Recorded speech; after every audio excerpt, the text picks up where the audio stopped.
This channel does not promote any violent, harmful, or illegal activities. All content provided by this channel is meant for an educational purpose only.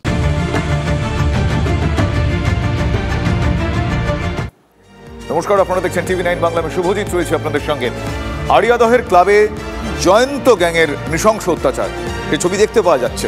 পুলিশের স্ক্যানারে জয়ন্তর সাগরেদ এলাকার ত্রাস, যার নাম রাহুল গুপ্তা। বিহার থেকে এসে কেটারিং এর ব্যবসা শুরু করেন এই রাহুল গুপ্তা।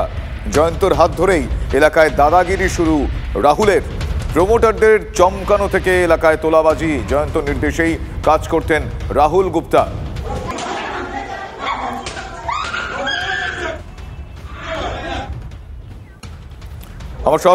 আমার সহকর্মী অনন্ত চট্টোপাধ্যায় এই মুহূর্তে রয়েছেন আমার সঙ্গে। অনন্ত, জানতে যাবো, এর আগেও বেশ কিছু ক্ষেত্রে আমরা দেখেছি যে একজন জানতে পারা যাচ্ছে তার সাগরেদ, তারও ভূমিকা যথেষ্ট গুরুত্বপূর্ণ। এক্ষেত্রে এই রাহুলের কি কি ফর্মা দেখতে পাওয়া গিয়েছে এবং এই রাহুল যোগ কিভাবে, কোথা থেকে এই তার শিকড়, আমি ডিটেল জানতে চাইবো। দেখো, রাহুল কিন্তু রাহুলের বাবার সাথে এখানে চলে আসে বিহার থেকে।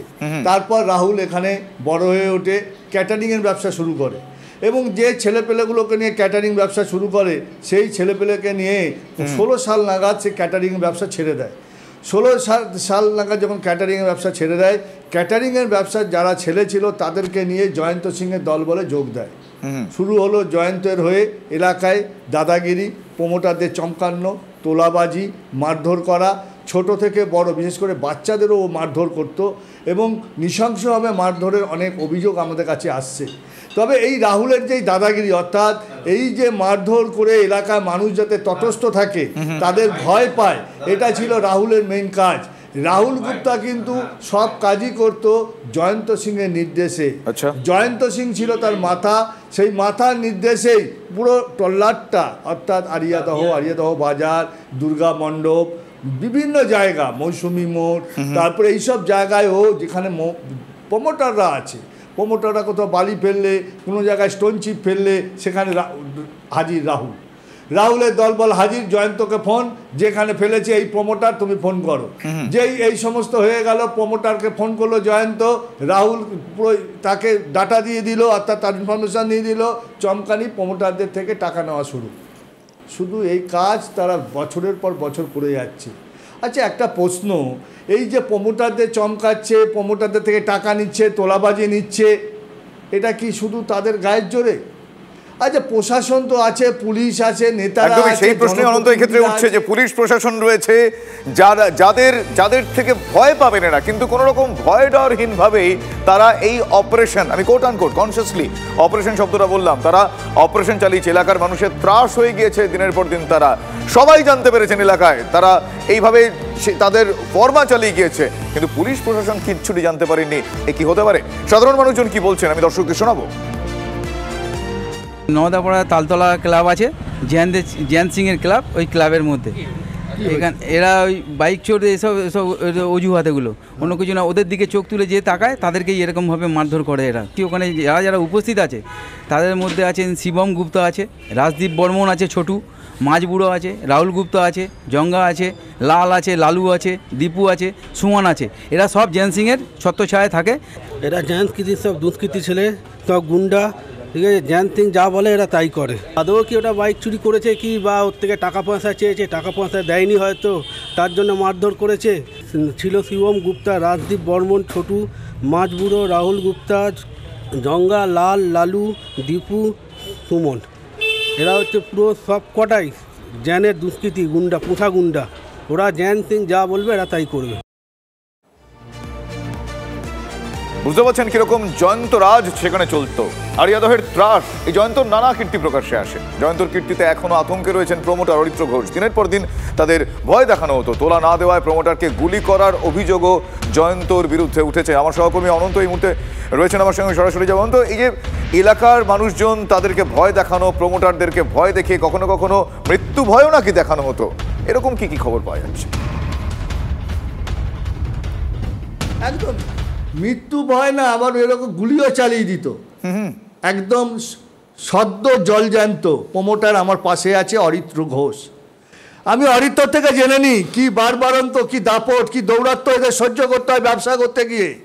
অরিত্র প্রমোটার, সেই প্রমোটারির জন্য তাকে কত তোলা দিতে হয়, কত তোলা দিতে হয় জয়ন্তদের? তোলা বলতে আপনারা মনে হয় এলাকা সার্ভে করে সবটাই বুঝতে পেরেছেন এবং শুনেছেন কীভাবে এদের বাড়বাড়ন্ত, কীভাবে এরা আসছে। এবার আপনি যদি এলাকায় টোটাল ব্যবসায়ীদের সার্ভে করেন, মানে ওদিকে যদি বেলঘড়িয়া থানার আন্ডারে যে কটা প্রমোটার আছে, ব্যবসাদার আছে, আপনি যদি একটু কান পাতেন, একটা প্রজেক্ট পিছু কাটা পিছু 1 লাখ 2 লাখ কাকে দিতে হয়? প্রমোটারদের। কাকে দিতে হয়? প্রমোটারদের যারা কাজ করছে। কাকে দিতে হয়? অনেক প্রমোটার আছে, তাদের নাম তো আমি না পারমিশন নিয়ে বলতে পারি না, কিন্তু অনেক প্রমোটাররা কাদের থেকে নেয়? প্রমোটারদের দিতে হয়, মানে জ্যানকে দিতে হয়, ও জায়েন্টকে দিতে হয়, জ্যান সিংকে দিতে হয় টাকা, তোলা দিতে হয় ওদের। দাদাগিরি ওদের। কার দৌলতে দাদাগিরি করে? ওদের পার্সোনাল দৌলত, ওদের বিটবাজি, নিরীহ নিরীহ লোকেদের মেরে ওটাকে ভিডিও করে দেখিয়ে ওদের। ওনারা দিনের পর দিন তোলা দিয়ে এসেছেন কেন? আমি এক্ষেত্রে জানতে চাই অরিত্র যিনি রয়েছেন, অনন্ত জিজ্ঞেস, ওনারা দিনের পর দিন তোলা দিয়ে এসেছেন কেন? ওনারা একজোটে তোলা দেবেন না এমনটা বলেননি কেন? ওনারা মুখ খোলেননি কেন? ভয়ে? আপনারা যে তোলা দেন না, দেখো তোলা দেয়নি বলে, জয়ন্তকে তোলা দেয়নি বলে কি করেছে একটু দেখো, একটু খালি দেখো কি করেছে, দেখান তো পাটা। এই তো এই তো এই তো এই দেখো গুলি করেছে, গুলি, এখানে গুলি লেগেছে, এইটা না, এইটা ভেঙেছে, এই জায়গাটা গুলি লেগেছে, এই দেখো পায়ে গুলি লেগেছে, অল্পের জন্য পেঁচে গেছে অরিত্র। 3টে গুলি চালিয়ে না, একটাই চালিয়েছিল, এইখানটা পুরো বেরিয়ে গেছে এরকম ভাবে। চিন্তা করতে পারেছো? টাকা না দিলে, এরপরে টাকা না দিয়ে যাবে কোথায় এরা? পুলিশকে জানিয়েছিল? হ্যাঁ, পুলিশ তো তারপরে জানতে পেরেছে, ওকে অ্যারেস্ট করেছে, তার আবার মাস 2-1 পরও বেল পেয়েছে। তারপরে তো আপনারা সার্ভে করে দেখছেন, জানছেন, শুনছেন, আবার শুরু, আবার তোলা চেয়েছিল আবার। না না না, তারপর থেকে আমার সাথে আর কোনো কথা নেই। বলছি যে এরকম তোলা কি দিতেই হয়, নাহলে কি প্রাণ? হ্যাঁ, ওইদিকে যারা ওদের ওই ক্লাবের ওইদিকে কাজ ফাজ করলো ওকে দিতেই হবে। কেন? কাটা পিছুতে ওদের দাদাগিরি, সেটা তোলা যায় কোথায়? ওকে একাই খায়? কী করে জানবো? ওদের এত বড় টিম, এত চালানো, রেগুলার রাত্রিরে মদ, রেগুলার রাত্রিবেলা আসর, নানা রকম জায়গায় ঘুরতে যাওয়া, এখানেই খরচা করে।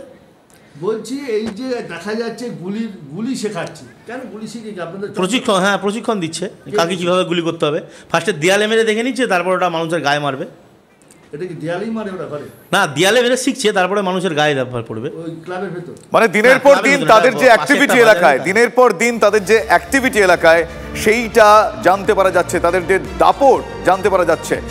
এর আগেও তো এই জয়ন্ত গ্রেফতার হয়েছিল, তিনি যেরকম বললেন মাস 2-1-এর মধ্যে তিনি জামিন পেয়ে গিয়েছেন, আবারও তিনি গ্রেফতার। এখন কি তারা আশাবাদী? কারণ TV9 বাংলার সামনে তারা সাহস করে মুখ খুলছেন, ফলে তারা, আমরা যে বারবারই খবর দেখিয়েছি প্রশাসনের টনক নড়েছে, আমরা বলছি, তারাও কি আশাবাদী? দেখো একটা কথা বলে রাখি, তারা আশাবাদী কিনা একটু তো জিজ্ঞাসা করছি, তার আগে একটা ইনফরমেশন তোমাকে দিই প্লিজ। জয়ন্ত সিংয়ের 2 দিনের জেল হেফাজত হয়েছে, তার মধ্যে 1 দিন চলে গেছে, কালকে 1 দিন আছে। 2 দিন জেল হেফাজতের পর আইনের জালে কতটা সে জড়িয়ে আবার জেলে যাবে কিনা সেটা নিয়েও প্রশ্ন আছে, বা ছাড়া পাবে কিনা সেটা নিয়েও প্রশ্ন আছে। ঠিক। আর এইখানেই ভয় পাচ্ছেন এই প্রমোটাররা, এই ভয় পাচ্ছেন।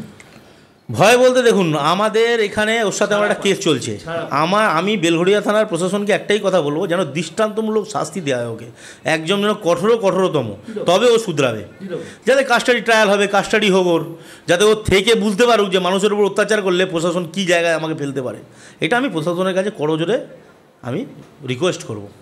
কিন্তু এই যে বাড়ি থেকে বেরোতে ভয় লাগে, বাড়ি থেকে বেরোতে দেখুন, আমি ওকে ভয় পাবো বলে এরকম কোনো ব্যাপার না, বাড়ি থেকে বেরোতে ভয় লাগে, কিন্তু ভয় পেলে আমাদের তো বাড়ি থেকে বেরোতেই হবে। এবার যদি কোনো সময় কেউ গুলি করবে, মরে যাবো, আর কি করা যাবে, কিছু করার নেই। মানে বুঝতে পারছো, এরাও হাল ছেড়ে দিয়েছে, মরলে তো মরেই যেতে পারে যখন তখন, এদের অত্যাচারে, এদের গুলিতে। তাহলে বুঝতে পারছো যে পরিস্থিতিটা কোথায় আরিয়াদহ বেলঘড়িয়া অঞ্চলে। এরপরেও কি পুলিশ, এরপরেও তারা কিভাবে সাহস দেখাবেন, কিন্তু তারা বিহিত চাইছেন। আমরা বারবার সেই খবর দর্শকদের সামনে তুলে ধরবো, আমরা বারবার এদের চিহ্নিত করে সেই খবর করব, যাতে এত মানুষ তারা বিব্রত রয়েছেন, তারা ত্রস্ত রয়েছেন, ভয় পেয়ে রয়েছেন, তারা বিহিত পান। মদন মিত্র পুত্র শুভরূপ মিত্র, তিনিও একজন প্রমোটার, তিনি কি বলছেন শোনাবো। অগ্নিমিত্রা পাল কি বলছেন বিজেপি নেত্রী। পরপর প্রথমে এটা সম্পূর্ণভাবে মিথ্যে কথা, কারণ আমাদের আড়িয়াদহতে ওরকম কোনো অফিস নেই। মদন মিত্রের একটাই অফিস আছে এই বিধানসভায়, সেটা দক্ষিণেশ্বরের নিজে বাড়িতে থাকেন তার তলায়। তা এইটা যেটা আপনারা যে জায়গা দেখাচ্ছেন সেটা কোনোভাবেই আমাদের সঙ্গে কোনোভাবেই রিলেটেড নয়। ওর ধরা পড়েছিল এরকম কিছু একটা ঘটনা, আমি যা শুনেছি, আমি নিজে তো জানি না, কারণ 2021-এর আগে এখানে কি হচ্ছে আমরা জানিও না সেটা। সিন্ডিকেটের মতো, জাগিরদারির মতো এক একটা জায়গা দিয়ে দেওয়া হয়েছে। আমাদের কামারহাটির যে গুন্ডা, কি নাম, জয়ন্ত সিং, তুমি নাও তো, এই ধরনের এক একটা গুন্ডাকে দিয়ে দেওয়া। এবং সরকারের সরকার সব জানে, মমতা ব্যানার্জি সব জানেন, এবং তাদেরকে এই ছুটটা দেওয়া রয়েছে যে তুমি যা কিছু করতে পারো, তুমি মহিলাকে রেপ করতে পারো, তুমি তোলা তুলতে পারো, তুমি পুকুর বোঝাতে পারো, তুমি সব করতে পারো, কিন্তু তোমাকে আমাদের ভোটে কিন্তু জেতাতে হবে। এটাই হচ্ছে গিভ অ্যান্ড টেক পলিসি, যেটা এই গুন্ডাদের সাথে যেটা চলছে।